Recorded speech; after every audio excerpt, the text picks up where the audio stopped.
Pagkakaiba ang pananaw ng mga mababatas kaugnay sa isyu naman ng Pogo. Kanina isang bagong panukala ang inihain sa Kamara para tuluyan na itong i-ban sa Pilipinas. Yan ang ulat ni Mela Las Moras. PAGCOR should not voluntarily stop the proliferation of Pogo in the country. Dapat yan, ang gawin ng Pogo dyan, tanggihan na. I'm calling on PAGCOR na tanggihan na itong mga to because this is not anymore helping our country.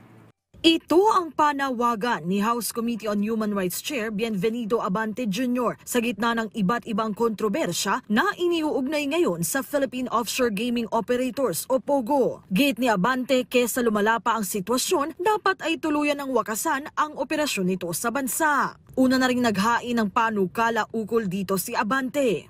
Since the POGO started in the Philippines, talagang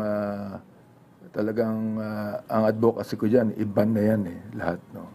Because number one, hindi lang magiging problema yan. Number two, hindi lang sapagkat I'm anti-gambling, kundi mga Chinese ito Mga Chinese na hindi ako naniniwala na mga ordinaryong Chinese lang ito Ang Makabayan Bloc sa pangunguna ni House Deputy Minority Leader Franz Castro, naghain na rin ng hiwalay na panukala na nagtutulak na iban ang Pogo sa bansa. Pinail natin ito dahil nga sa mga palala yung mga problema natin sa Pogo to the point na may mga nai-involve na, quote-unquote, involved na mga local officials.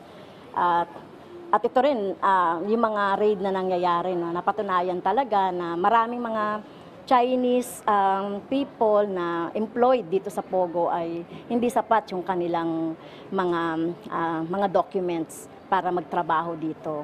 Pero taliwas sa ibang mambabatas, si House Committee on Ways and Means Chair Joey Salceda, binigyang diin naman ang benepisyo ng mga legal na Pogo sa bansa. Anya, dapat lang naalisan na ng lisensya ang mga operator na may paglabag, pero huwag namang lahatin ang buong industriya. Git ng mambabatas kumpara noon, mas mahusay na ang pangangasiwa ngayon ng PAGCOR na nagbubunga ng mas maraming trabaho at benepisyo sa bansa.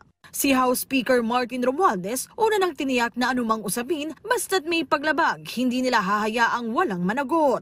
Ano naman nila kung anong gagawin nila, so sila na lang bahala magmamonitor sa mga sitwasyon sa mga distrito nila. Makonsider ba natin national threat itong Pogo? National threat ang Pogo operation, ang Pogo sa paninira? Basta susunod lang lahat ng mga stakeholders dito sa lahat ng mga sektor ay sumunod lang sa mga batas. Okay, pero pag lumalabag, kahit sino ka man, talagang mapapaparusahan ka.